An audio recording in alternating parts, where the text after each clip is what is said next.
भारतीय स्वतंत्र संघर्ष मोर्चा के तत्वाधान में डॉक्टर अंबेडकर सभा का आयोजन ग्रीन गार्डन गेस्ट हाउस में किया गया।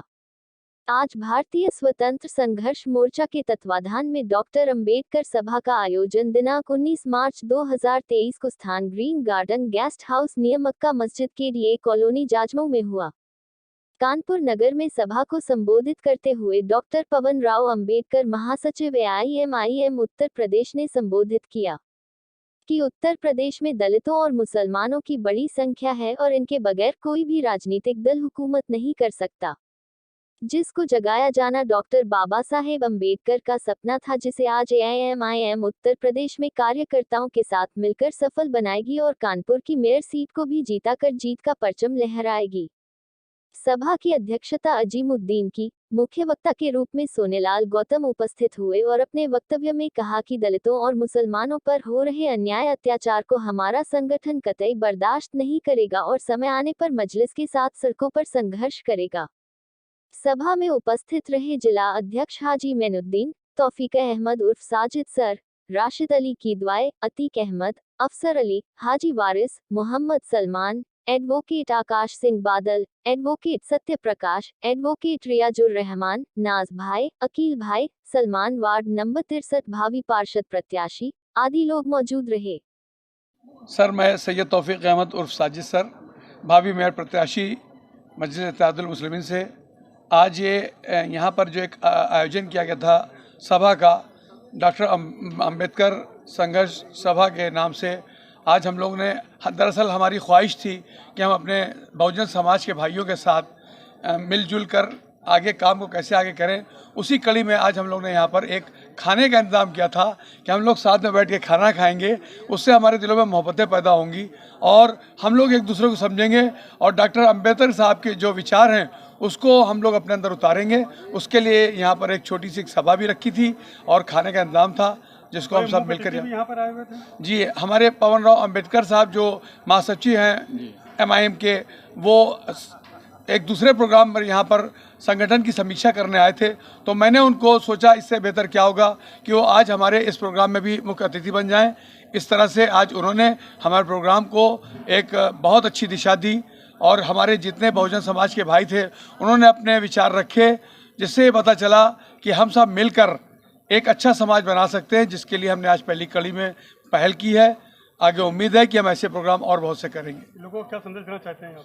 बस संदेश यही देना चाहते हैं कि अन्याय के खिलाफ न्याय की लड़ाई लड़ना है और ज़मीन पर उतर कर लड़ना है। जो आज अन्याय हो रहा है, चाहे वो दलित के साथ हो, चाहे वो मुस्लिम समाज के साथ हो या और हमारे जो अल्पसंख्यक समाज है उनके साथ जो अन्याय हो रहा है, उसके लिए हमको मिलजुल कर एक साथ प्रोग्राम को करना पड़ेगा, लड़ना पड़ेगा।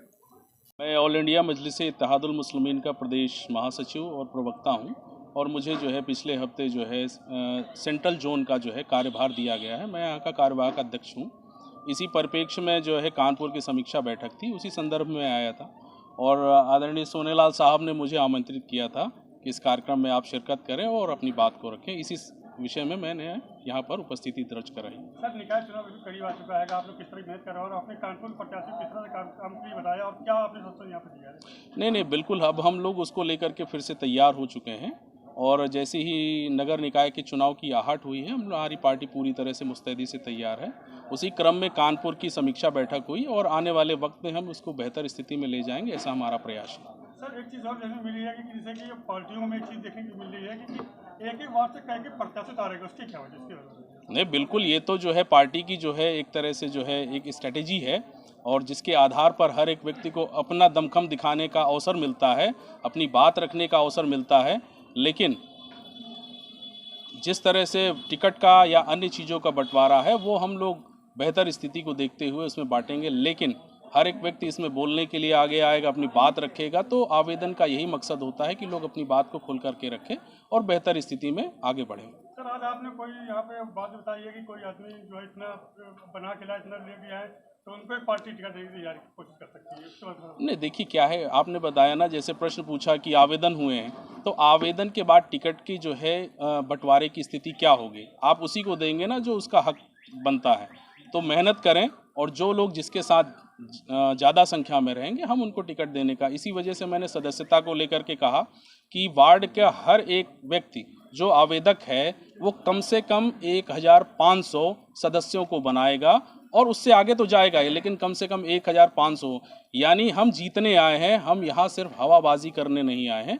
जिस आवेदक के साथ 1500 सदस्य नहीं है तो वो अपनी स्थिति को समझ सकता है कि हमें चुनाव में आगे आना चाहिए या नहीं आना चाहिए। तो ये सारे क्राइटेरिया बनाए गए हैं। कानपुर वासियों के लिए क्या संदेश देना चाहते हैं? नहीं, कानपुर वासियों के लिए मैं यही संदेश देना चाहता हूं कि कानपुर की नगर निगम में हरा परचम लहराए, उसके लिए सब लोग एकजुट होकर के जो है संघर्ष करें, और आगामी जो चुनाव के बाद नगर निगम में हमारे हरे परचम को जो है लोग सुनेंगे और उनकी आवाज़ को भी सर, अभी सुनेंगे। हम सुना भी एक नारा आप देने वाले हैं, कौन सा नारा है वो?